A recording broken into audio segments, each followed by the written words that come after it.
Viewmasters, it's the podcast that we do. Viewmasters, talk about movies that we view. Viewmasters, my friend Eric and me Joe. Viewmasters, hey, let's start the show. Hey, welcome to the Viewmasters, episode 380, The Conversation.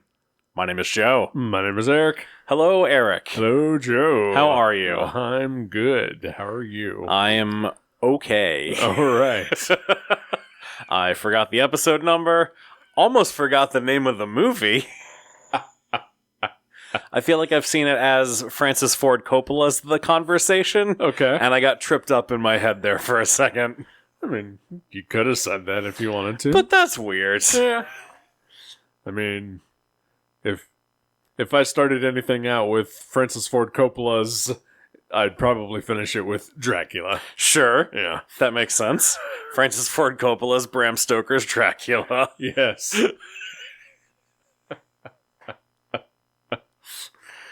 Oh boy. This is a movie about podcasting. Or engineering podcasts that are recorded during Zoom times. Yeah, kind of. A little bit. A little bit. There's some piecing together of conversations, trying to make sure the audio matches, some unexplained distortion for no reason. Sure. Yeah. These are all things I had to deal with at some point.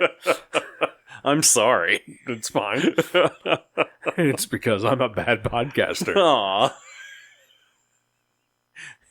You and Gene Hackman both. I would not listen to Gene Hackman's podcast. No, it would probably not be... I don't know, it could be interesting. Depends what kind of podcast it is. What's he talking about? I mean, if we're just going by the character in this movie, I guess it would be a podcasting about wiretapping. I guess so. Yeah. And quote unquote surveillance. Yeah, I don't see Harry Call doing a podcast. No, yeah, At all? He would not. Yeah, he does not like talking. No. Particularly about himself. No. And what is a podcast if you're not talking about yourself? That's true. Because all podcasters are egomaniacs. Mm-hmm. This is why I've had upwards to 4 at one time. Oh, The Conversation. The Conversation. How just are like you? the one we're having. How are you? I'm okay. Oh, good. I'm just having a conversation. How have you been, sir? Well. Okay.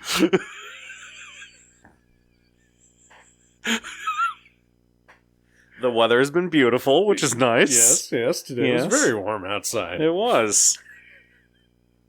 These are safe topics. Yes. As long as we don't slip up and talk about murder. Oh, no. You never know who's listening. Exactly. No one's listening to No one's this. listening to this for sure. Not even evil Harrison Ford. I have never seen Harrison Ford be as menacing as he is in this. Not even as Red Hulk. No, I haven't seen him as Red Hulk. Neither have I. Yeah.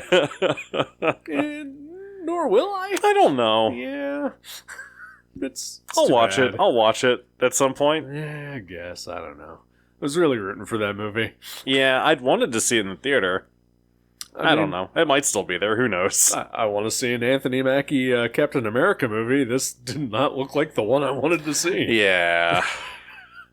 Yeah, that's weird.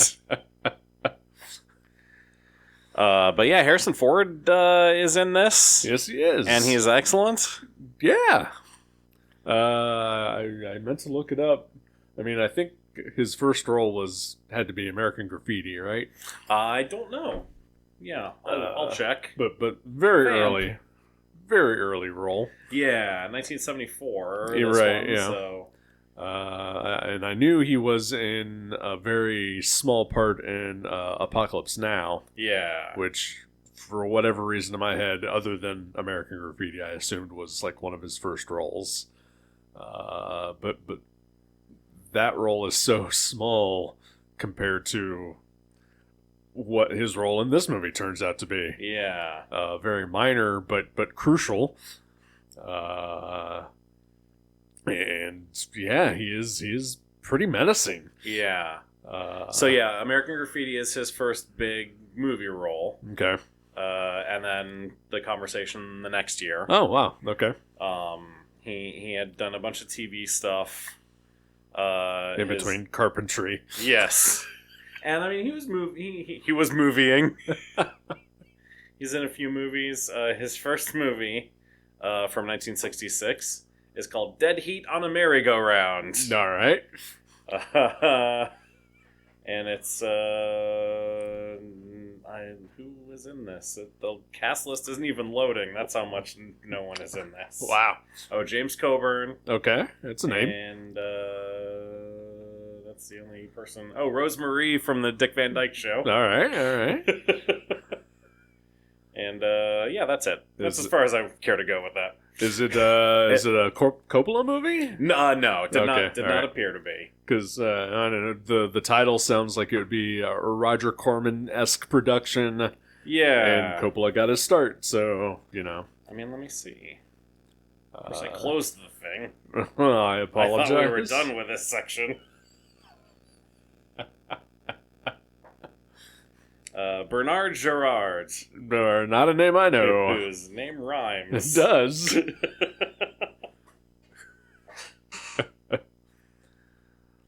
Nope. Coppola, not seeing him anywhere. No Coppola, no Corman? No Corman. Okay. I mean... Yeah, nope. Nowhere. Maybe I'll track that down on Tubi or something. There you go. You can see him as a bellhop. All right. With an ad every 1.5 minutes. Right? Hey, you know what? If it's the only place to get older movies. Yeah, sadly. Oh, The Conversation. The Conversation. So I know you picked this because Gene Hackman passed away recently. Yes. Tell me about Gene Hackman in your words. Tell me everything you know about Gene Hackman. Go. No, like what are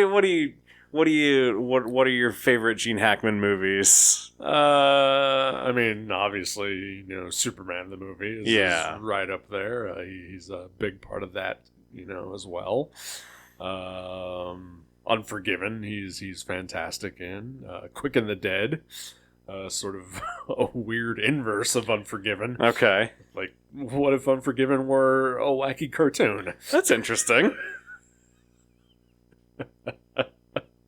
I've never seen any of those sort of early 90s Western. neo-westerns. Yeah. I recommend both of those. Okay. Yeah. I mean, Quick and the Dead has a ton of people in it. Okay. You know, young Russell Crowe. Oh, weird. Sharon Stone as you know, the lead. Yeah. Tiny little Leonardo DiCaprio. All right. Yeah. Is that a Sam Raimi movie? Yeah, okay. Yep. Nice. One that got primarily ignored by everyone until like fairly recently, honestly. Interesting. Yeah, but very fun movie. Gene Hackman, of course, plays the bad guy. Okay. I know him as a lot of bad guys. Yeah. You know, the evil, murdery president and Absolute Power, the Clint Eastwood movie. Oh, wow. Okay. Unforgiven, also a Clint Eastwood movie, right? Yeah. Yeah. Maybe that's where they met. Maybe. I know that Hackman is kind of famously prickly. Okay. But a great actor. Yeah. Yeah. Enemy of the State. I really enjoyed that movie. Yeah. Kind of a similar vibe, but you know, modern. Yeah, I was reading that. Maybe a little too modern. Maybe. Yeah, I was reading, I guess, that there's a fan headcanon / theory that Enemy of the State, he's playing the same character as in The Conversation. Gotcha. Yeah, I can see that. Yeah. Yeah. We'll say this for Enemy of the State. It's a slightly better than average movie. And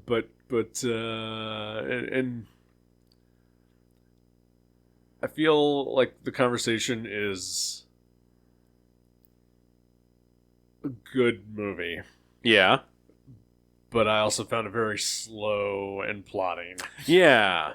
And Enemy of the State is definitely not that. No. I feel like that's a Tony Scott.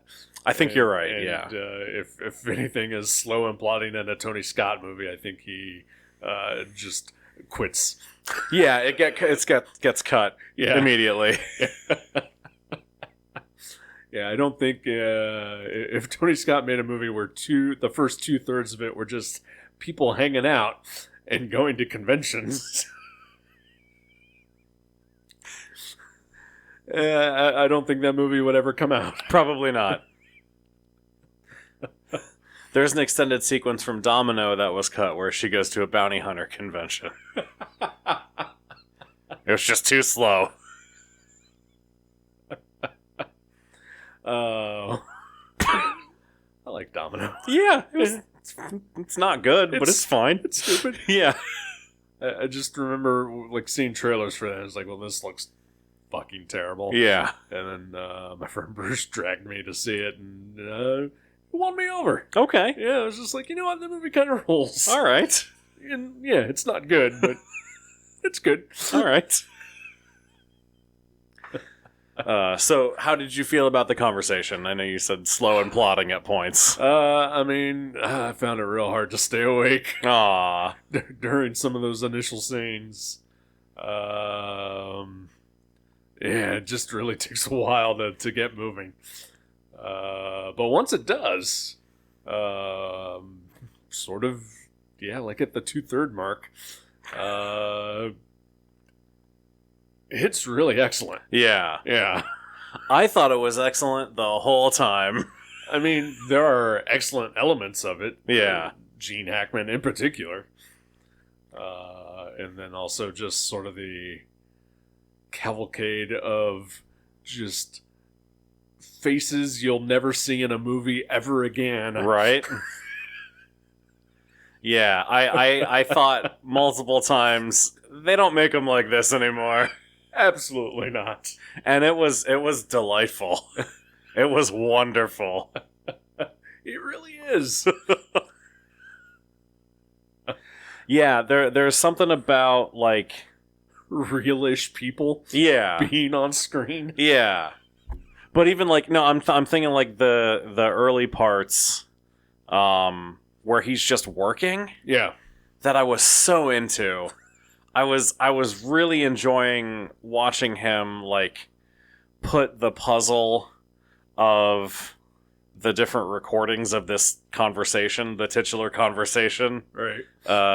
Watching him put those together and figure that out and clean it up, and yeah, it just I was riveted. Like, if it was just about him, like if there was no scandal or anything at all, if it was just about him doing his job and doing it better than anybody, right, I would have been so into it. I mean, I did enjoy those particular scenes. I think it just, like, once he hit the convention, I think that's really where things just took a real dive for me. Not a terrible dive, though, just my interest waned. Sure, yeah. I mean, because it's other people, and other people are exhausting. Well, this is true. And just, yeah, having been to, you know, our own conventions numerous times, they are just exhausting in general. Yeah. And a convention for shit that I have no interest in. I mean, it was interesting. It's kind of... It was terrifying. I mean, it's definitely terrifying. Especially flash forward 50 years and the advances in technology and what could possibly be happening right now. Yeah. We all have microphones that we willingly carry around in our pockets. Yep. That anyone could be listening in on at any time. Yep. and then sending text messages to people that anybody could intercept and read. Yeah. At all times. Cool. Very cool. Very chill. Totally normal. Definitely not going to go home and tear apart my house.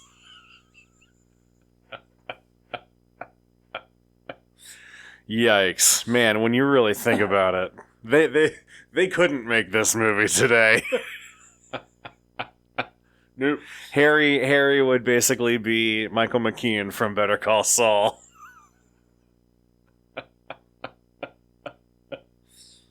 And every reason to. Yeah. Oh, yeah, absolutely. Yeah. No, this is a movie about the most paranoid man in the world. Yeah. So, I mean, getting back to aspects that I did like, I liked that, you know, he is clearly already paranoid. Yeah. But before any of the, like, actual, like, panic hits. And the fact that, like, he won't talk to people, he won't answer questions. He does lie about having a telephone, but he tells people he doesn't have one. Right. And I get it. Yeah, oh yeah. I don't want anybody calling me. Right? I mean, up until, as you mentioned, the tiny computer that we all carry in our pockets, I frequently never had a telephone in my apartment. Yeah. Because I just didn't want to deal with people. And I mean, even though I have it with me at all times, I don't answer the phone. Yeah.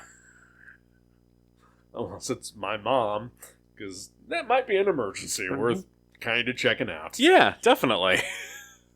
Or it's something real stupid. Yeah, it's usually spam risk. I get a lot of spam risk. My best friend in the world, he calls me all the time. I do answer those sometimes. Yeah. Yeah. That's fun. I answer spam likely.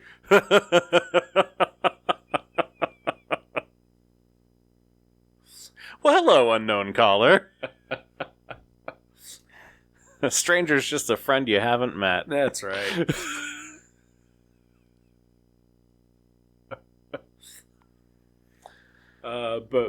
Yeah, so I like that he is mildly paranoid, and it's never fully explained. Like, it's never... It just is what it is. Yeah. And I like that. I like the non-explanation of his mindset, I guess. Yeah, I mean, it feels like he's a character who is probably a little on the spectrum before they really knew what that was. For sure. But as I'm thinking about it too, like he feels that this work that he did in New York led to a family being murdered. Right. And he fled New York basically immediately afterwards.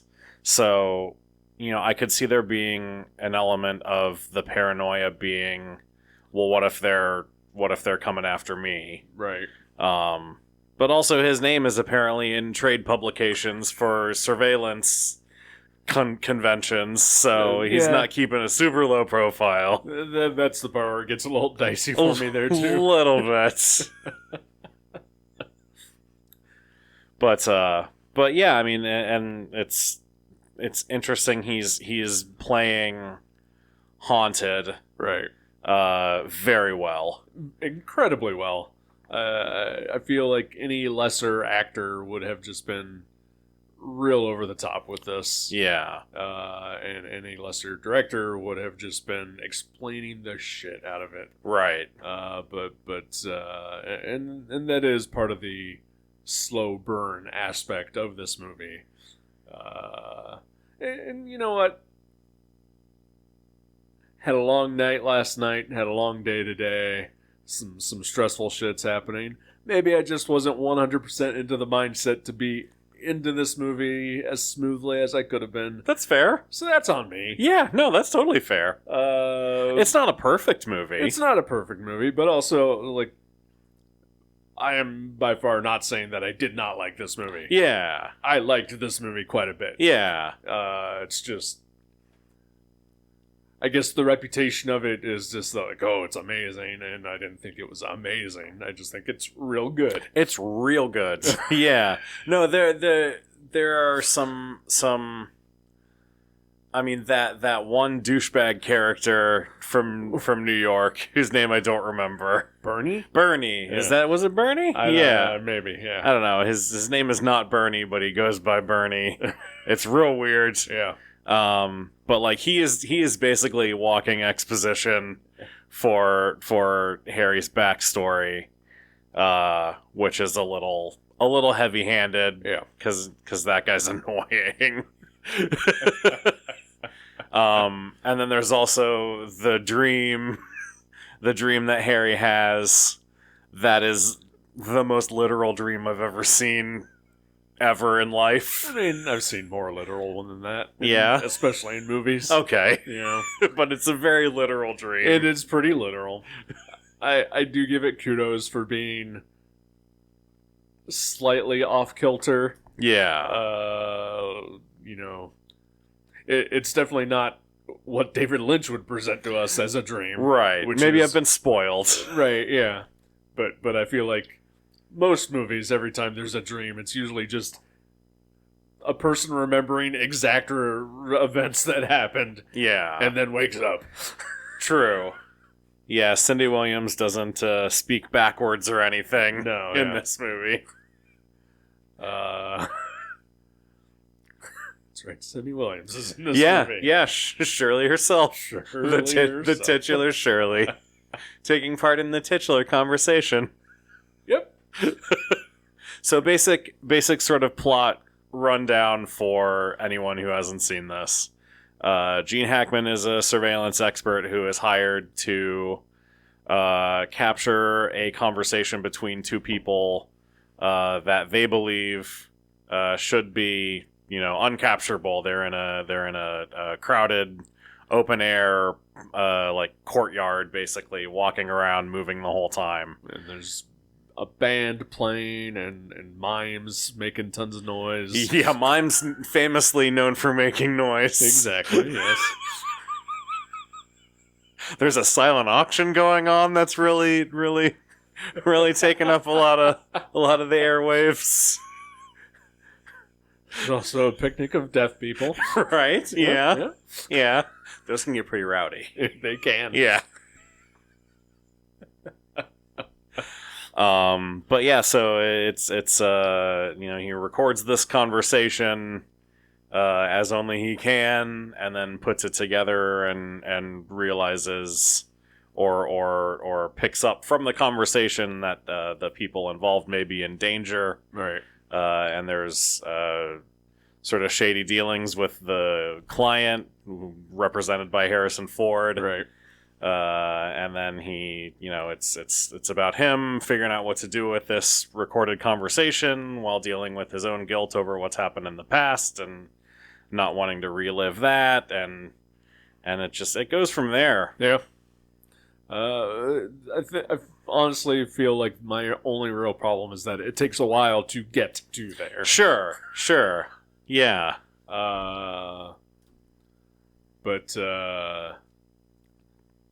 So he winds up meeting this woman at the convention, and he and all his scumbum buddies all party. Yeah, as only spies can, by spying on each other. Fat 50-year-old spies from the 70s. That's right. They're all in the business. Yep. Oh, as soon as that fucking guy put a pen in his pocket, I was like, that pen's bugged. Yeah. You should take that out. You should know better. But I don't know how cutting edge that technology was in 1974. That is true. I did read on Wikipedia that a lot of the surveillance technology that is shown in the movie is the same that Nixon used for the Watergate stuff. Amazing. Yeah. I was thinking about Nixon the whole time we were watching this. I mean, Nixon gets mentioned. Yeah. He gets name checked at one point. But Coppola says it's pure coincidence. The script was written before any of that ever came out. Amazing. He just basically did a ton of research and had a technical advisor on set. That's awesome. Yeah, I feel like I've heard about, like, quote unquote, the paranoid 70s. Like, just that there are, everybody's being watched all the time, and there's threats around every corner, and serial killers are rampant. Sure. And I feel like this movie, I don't know how much this movie contributed to that feeling or reflected that feeling. Yeah. But damn, this movie is a vibe. It really is. Yeah. I loved it. I mean that is a good question.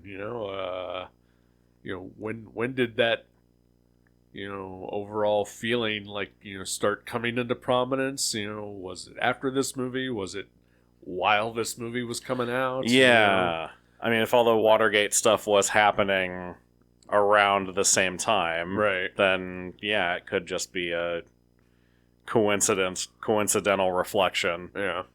But then also makes me, you bringing that up makes me think, okay, so, like, I know conspiracy theories were huge in the 90s when we were teenagers, and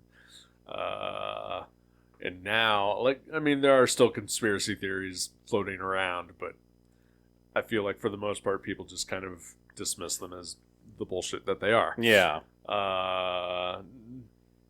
Not to say that there's probably not some amount of truth, especially nowadays, but it is our dismissive attitude of that kind of thing due to a prevalence of it from the 70s. Yeah. And just like, well, that was just all, Hollywood bullshit. Right. And ignore it.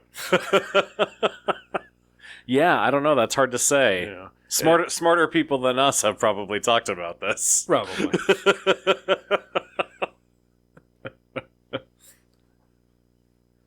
But yeah, watching Gene Hackman slowly become completely unhinged. Yeah. But at the same time, still real good at his job. Oh, yeah.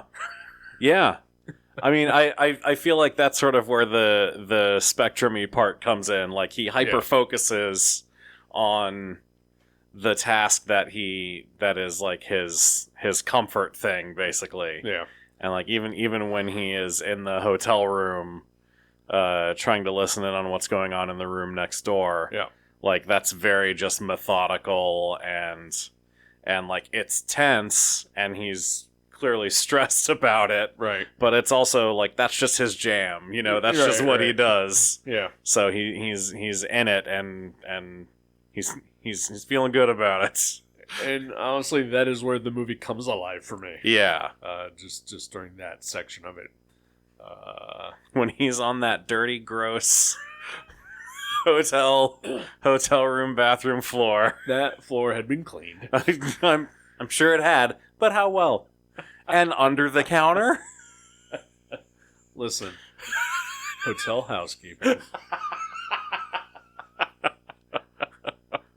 are the finest in America. You don't want to look too close. That's all I'm saying. There is nothing wrong with the housekeeping in your hotel room. It has been spotlessly cleaned. Okay. No shortcuts taken whatsoever. Oh boy. 100% trustworthy. I'm entering my germaphobe era.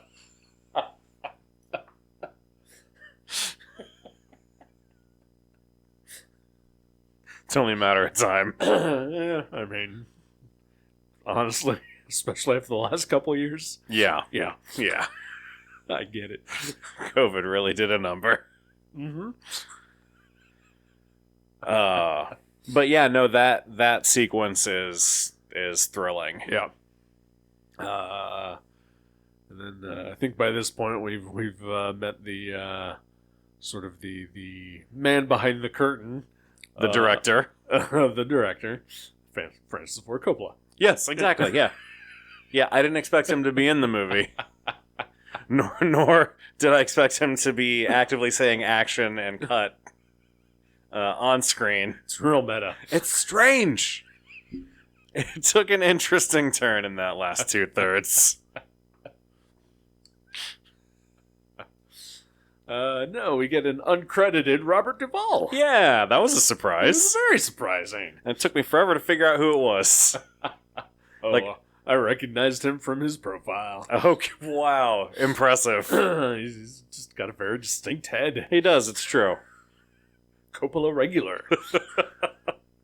Is that our second Duval? Ours? I think. Whoa, what would be the first one? I don't remember what the first one was. Am I thinking of James Caan? Maybe I'm thinking of James Caan. We have done a James Caan. Yeah. Yeah. I don't know. Maybe Duvall was in that. In Killer Elite. that's right. That was both of them. Yeah. Thank you. Robert Duvall scares me. He's kind of scary. He's a stressful person to me. Talking about vibes. Yeah, that's true. Oh, man.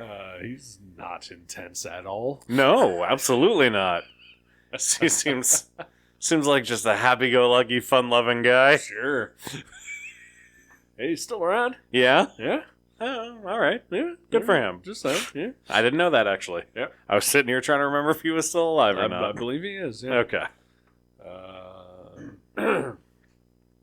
Yeah. So Coppola, what's your experience with Coppola, if you have any? Oh, I had seen this movie before. Right. I didn't remember a damn thing about it.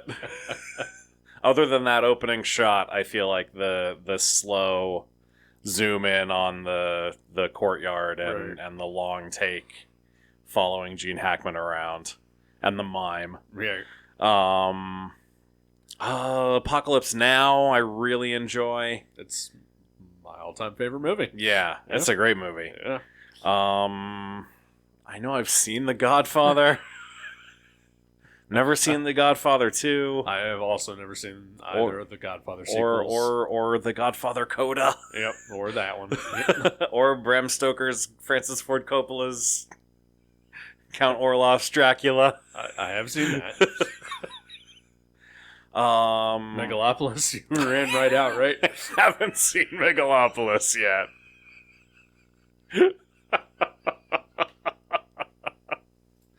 No, I feel like there are...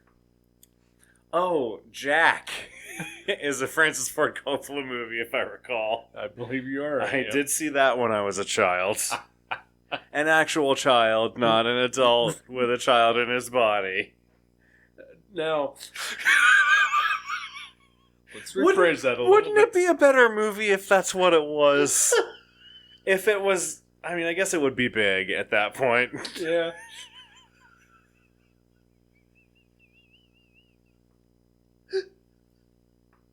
No, so Katie and I went and saw Kimberly Akimbo, which is a musical. Yeah. I may have talked about this a couple weeks ago. I think so, yeah. But it's a very similar thing to Jack. And inspired by that, I re-listened to the episode of Scott Hasn't Seen about Jack. And that was the only reason that I remembered that was a Francis Ford Coppola movie. Gosh, what else? I can't think of any other Coppola movies that I've seen. Okay, so no Cotton Club, no Twixt, was that him? What? Twixt? I don't know what that is. I feel like there was a movie he did... Betwixt Now and Sunrise? Maybe? Oh, there is a movie called Twixt. Okay. And then a second one called Betwixt Now and Sunrise. I feel like Twixt, his whole thing was that like he just had a bunch of footage and he would live edit it at showings. Okay. Like according to like audience demands. Interesting. Audience demands? Yeah, like they could choose what would happen next, and he would have whatever similar scene he would have in the barrel ready to go. That's so he made like a choose your own Kind movie. of? That's Yeah. interesting. Yeah. Yeah, I mean, I feel like we named the big ones. He's made a bunch of movies that I've not seen. Right. I may have seen part of The Outsiders when I was a kid. Yeah, that's not one I've seen either. Yeah. So. I think we his big ones. Those are the ones I would have seen. I may have seen more Sofia Coppola movies.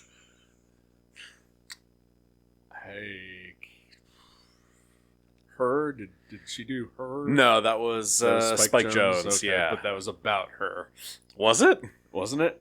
It was like weren't they married and then got divorced, and then he made Her.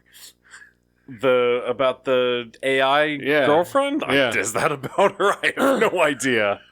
That's stunning if so. Huge if true. I feel like that's a factoid that's stuck in my head about that Okay. movie that I don't really like at all. No, I've seen Lost in Translation. Yep, never saw it. Marie Antoinette. Nope. Can't think of any others. All right. Well, I've never seen any Sofia Coppola movies. I've seen some Nicholas Coppola movies. Yeah, he's good. Ghost Rider. Yep. Ghost The Rider best. 2. Other non-Ghost Rider films? Drive Angry. Yeah. Not a Ghost Rider movie. Technically. Shockingly. Technically. Might as well be. Oh, weird. Hollywood nepotism is strange. Yes, it is. Is Nick Schwartzman a Coppola? Jason. Maybe. Jason Schwartzman, yeah. Jason Schwartzman. Nick Schwartzen. Definitely not a Coppola. Jason Schwartzman. Maybe a Coppola? I believe he is. Okay, is Talia Shire? So I believe is his mother? The connection, yes. Okay. I did notice that the guy who did the music in this movie was David Shire. I did see that as well, yeah. Again, just hiring his family. Yeah. Yeah. You know what? Good Sure, for you. why Go not? for it. Yeah. Yeah. I mean, If they're good at what they're doing, who cares? who cares? Right? Yeah. Oh, I've seen a Roman Coppola movie. Oh, yeah? Yeah. Who? He's a forgotten Coppola. Oh, no. And he adapted Mike Allred's G-Men from Hell, Okay. Good to know. starring Gary Busey. Amazing. The conversation. This has been one. It sure has. What'd you think of the ending? I like the ending. Yeah, I thought the ending was really interesting. It turns out that the movie is about the two smartest people in the history of the world who just manipulate everyone. I was not expecting that. Yeah, I was not either. I mean, yeah. It good twist. Yeah. Very good twists. Yeah, I did. I enjoyed. I enjoyed the sort of unreliability of Harry Call, even though it turns out that he is a reliable narrator. Right. But like there are parts where I'm like, is he actually seeing this or is he going insane? Right. And then obviously it ends up that he was actually seeing things. He just was not seeing things the way that he was interpreting things differently than Yes, they actually yeah. were. Yeah. And I love that. I think that's so clever and so good. Yep. Yeah, it is just a minimal shift in perception to get a completely different idea of what is happening. Yeah. And it is fantastic. Bravo. Yeah. Yes. Classic movie is good. Stunningly. Turns out. Who knew? Everyone who said that this movie was great after Gene Hackman died knew. Now we know as well. Yeah, we do. Feels good to be in the know. I'm glad we're part of the in crowd now. Me too, finally. This 50-year-old movie. Yep. Oh. I was very surprised that Gene Hackman, Harry Caul, has a birthday, like at the very beginning of the movie. Yeah. And that his age is relatively the same as Gene Hackman's age. Oh, is it? Yeah, Okay. because Hackman died, he was 95. Oh, wow. Okay, yeah. His character in the movie is 42. This was made 50 years ago. Yeah. So, yeah. I was surprised that I'm the same age as that character in that movie. Yep. Because he looks or I feel like he's way older. But nope, I'm just a fucking old man. Yep. I mean, I feel like I am the same age as Wilford Brimley at all times in all movies. Well, you and he are aging at the same rate, 1 year at a time. It's true. And you insist on watching his movies in the chronological order in which they were released, which I've always thought was very interesting. But you know what? Good for you. It's been a lifelong project. I appreciate your commitment to following his career through from beginning to end. We all need hobbies. It's true. Yeah.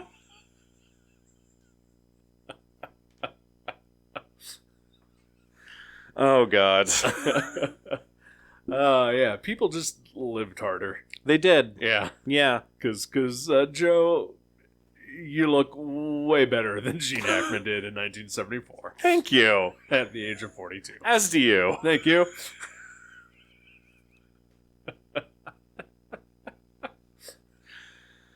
Oh, boy.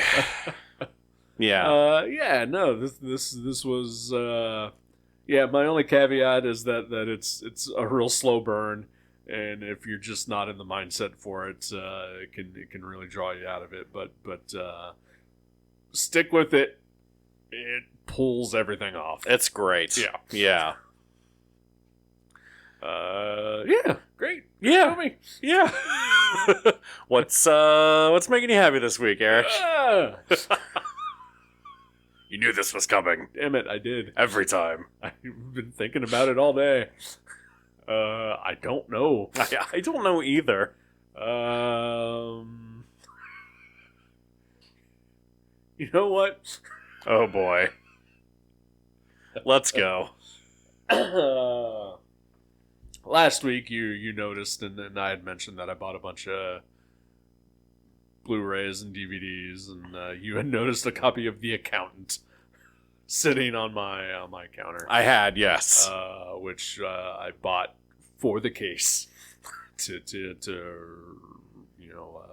use the case that it came with to replace a ratty case of something that I own and like. Right. But at the same time, I was like, yeah, I got this movie. I might as well fucking watch it, right? Turns out it's not great. Okay. But much like this movie, really won me over towards the end. Wow, okay. It's a Ben Affleck movie, right? It is a Ben Affleck movie. Do you know anything about it? I do not. Plays a character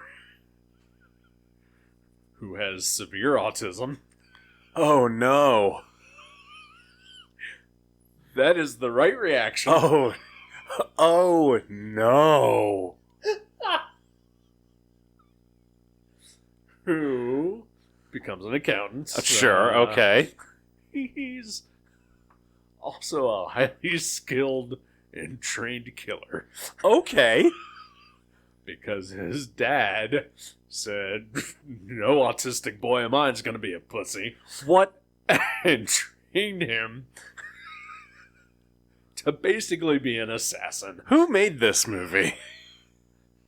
Some dude. Okay. Made some other Affleck movies too. I don't know. I guess he's an Affleck guy. Okay.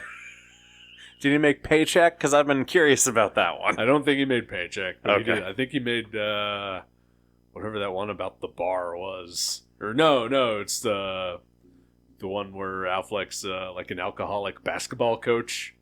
What?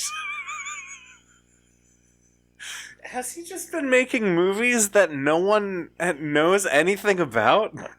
Pretty much.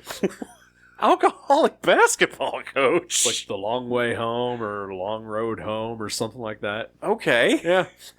Huh. I mean, I guess there was a period in the mid aughts, early tens, where he wasn't really a going concern. No. He was just out there doing whatever the fuck. Yeah, but these are recent movies, sir. Okay, sure. These post-Batman movies? Yes. Okay. Yeah. Okay. Well, you know what? I don't know. I guess those back tattoos aren't going to pay for themselves. Sure. Anyway, The Accountant 2 coming soon. Oh, no. Oh, boy. No, it is absolutely, it's a terrible movie.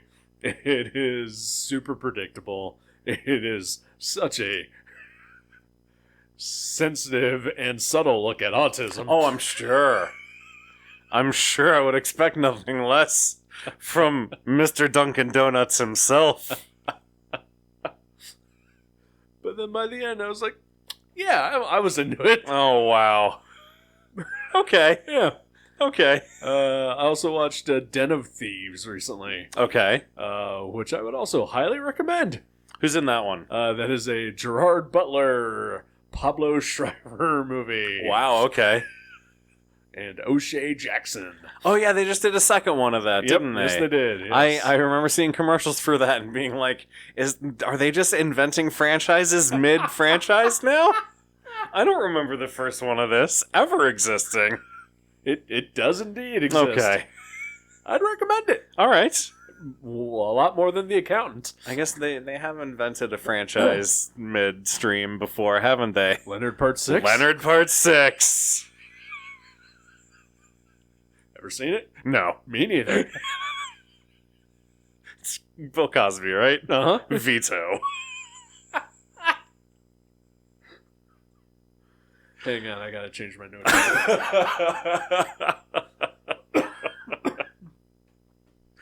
Oh, man. What about you, sir? I don't know. Okay. The weather's nice. Yeah. Why'd you make me go through all that? I don't know. I was really grasping at straws. I there. know. Let's see. Gosh. You know what? All right. So this is toy related, as it frequently is. Sure. Toys are great. Toys are great. Yeah. So the most recent wave of superpowers figures includes a black suited, long-haired Superman figure. Yes. Which is the regeneration suit Superman from when he came back from the dead in the early 90s. And it is a chase figure, which means you can't order it online individually. You just gotta, either buy the full set of figures or hunt it down and find it in the wild. Right. I have been wanting to... I ordered a set of the figures, so I have one, but I wanted an extra. Okay. So that I could use his head to make just a long-haired Superman figure. Okay. So I've been hunting for one and been unable to find one anywhere. Fast forward to, I think it was Saturday. I went to Second and Charles, and they happened to be putting out some Superpowers figures while I was there. Oh, nice. And they did not have the regeneration suit Superman figure, but they did have the other chase figure from the wave, which is the unmasked Batman figure. Who coincidentally has a mullet? He does not have a mullet, no. But he does look a lot like Bruce Wayne. Okay. Which I thought was interesting. So I bought that figure, and I went home and I got on my little toy Facebook group, and I said, hey, I've got an extra one of these unmasked Batman figures. I would like to trade it to someone for a regeneration suit Superman figure. And within the hour, I had a taker and a deal made. And so my thing that's making me happy this week is I don't have to go to fucking GameStop anymore looking for regeneration suit Superman. Because a guy in Canada is sending me one. That is fabulous. I'm pretty excited about it. Now, how is that working? Or do you get it first and then you ship Batman out? I shipped Batman already. Okay. And he also shipped Superman already. Tracking number and Tracking number and everything. Right, yeah. right. So yeah, it's ships passing in the postal service. So, fingers crossed. Yeah. What's it like to have friends on the internet? They're not friends. What's it like to have people notice you on the I internet? actually really am bugged by people in this group more often than not, especially since the DC license went back to Mattel. I bet They're all just like, what's gonna happen?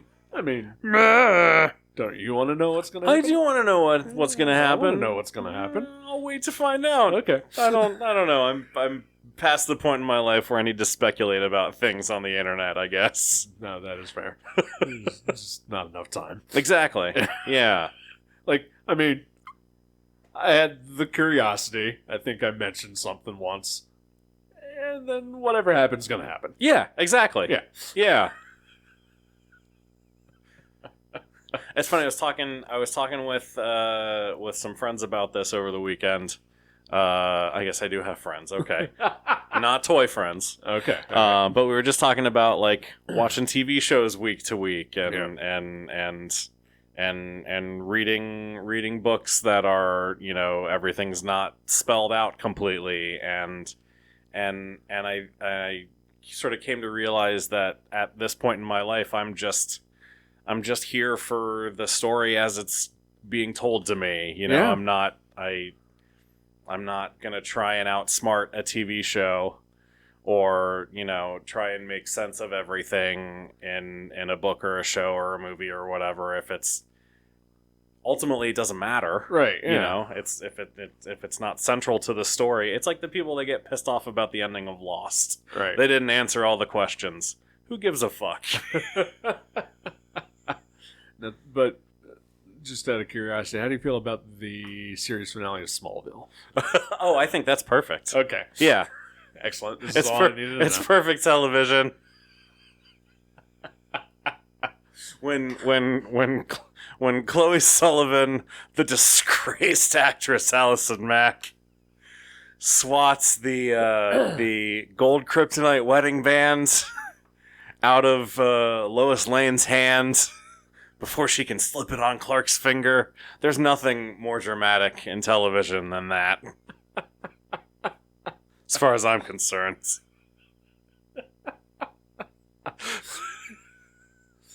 But to your point, I had a friend, and he's always like trying to predict where a thing is going to go, and then he does get mad if it does go that way, because then he's just like, well, it means I'm smarter than the show or whatever. Yeah. And then he also gets mad if it doesn't go that way, because whatever. Yeah. And it's just like, why bother? Exactly. It's just, who cares? Yeah. And he'll ask me, well, where do you think this is going to go? What do you think is going to happen?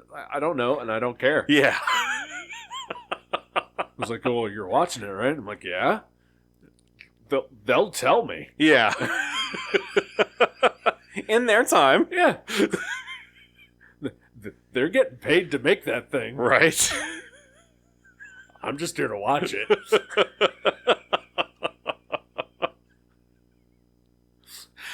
Oh, man. And I can either enjoy it or not. Yeah. And if I don't, I'll say something once and then move on. Exactly. Yeah. Oh, boy. Got a movie for us? I sure do. All right. So, I tried to pick a comic book movie a few weeks ago. Yeah. And it went poorly. Yeah. But we are contractually obligated on this podcast to watch a comic book movie at least every few months. All right. And this is a movie that I believe we've talked about semi-recently. Okay. That I've never seen and have just sort of had a hankering to watch. All right. And I know you're into it. I would like to watch The Phantom. Okay. The Billy Zane movie from 1996, 1997, 95? I don't know when it's from. 96. Okay. Because it came out the day after I graduated high school. Hell yeah, it did. But yeah, I've never seen it, and I feel like it's a gap in my knowledge that I would like to fill. All right, I'm down. Excellent. So heck yeah, The Phantom. All right. Get ready to slam evil next week. Fuck yeah. And until then, keep living your life a quarter mile at a time. Distorted voices.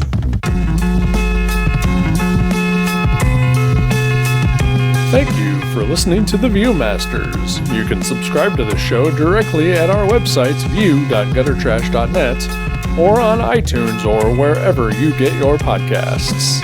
Visit our website at view.guttertrash.net for information about our Twitter and Instagram. Once again, thank you for listening to The Viewmasters. We'll see you next time.